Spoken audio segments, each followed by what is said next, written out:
Hi guys, welcome to today's Photo Quest, and today we're going to be talking about motion blur.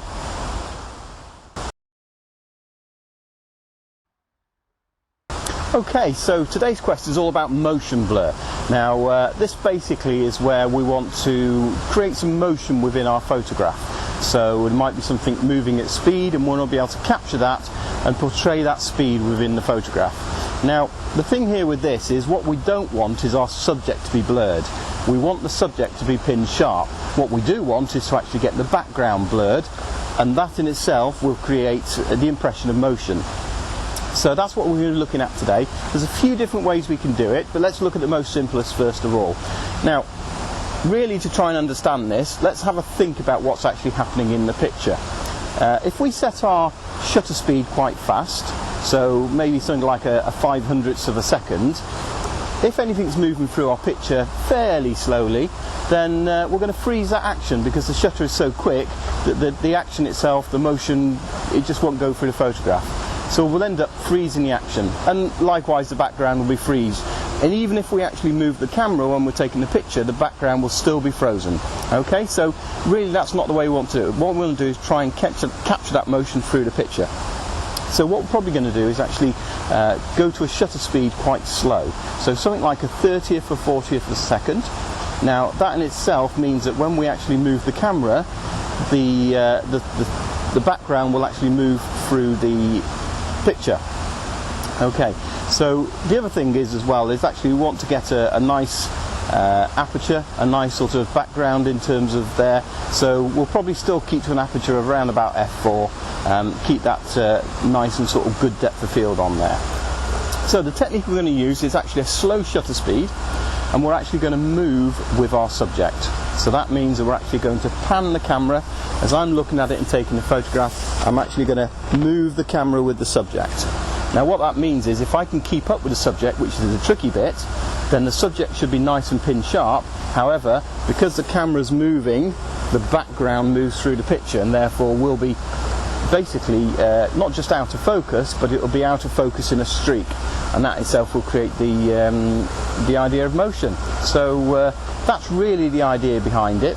The other things I'm going to do is I'm going to change my autofocus mode, so I'm going to put it onto servo mode on my Canon camera here, and that basically means is rather than when I press the shutter it locks the focus, what I'm actually going to do is actually whilst I keep my finger on the shutter, it's going to be continually focusing.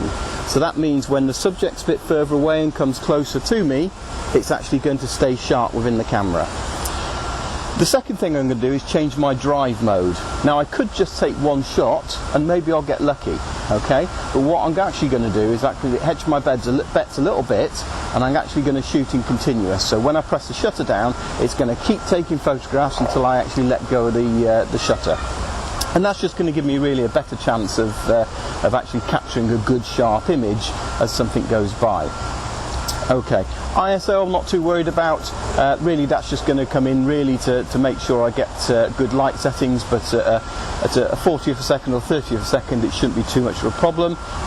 We're here in the evening, so I might boost my ISO a little bit just to make sure I get a nice picture, but that's not really a problem in terms of this. Okay, so that's the idea behind it. So what I'm going to be doing today, we've got a couple of kids down here on bikes, so we're going to actually see if we can get some nice children's portraits, creating that action as they actually go through the photograph. Okay, so let's go and see what we do.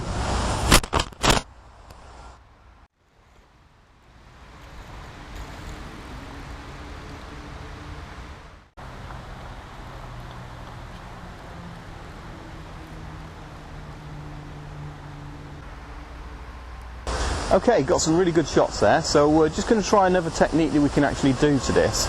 And this is something when I photograph a lot of sport and cyclists and that kind of thing, where I need to make sure I get the shot every time.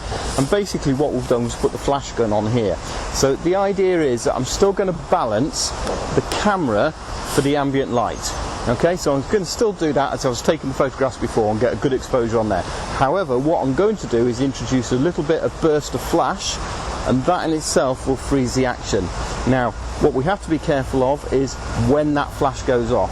Now, even though the shutter's only going to be open for something like a 30th of a second, there's time when that opens and closes. Now traditionally the flash fires as soon as the shutter opens. Now what I want to happen is actually for the flash to fire as the shutter closes, because that way the motion will have already gone through the camera. Okay, so let's give that a go and see how we get on.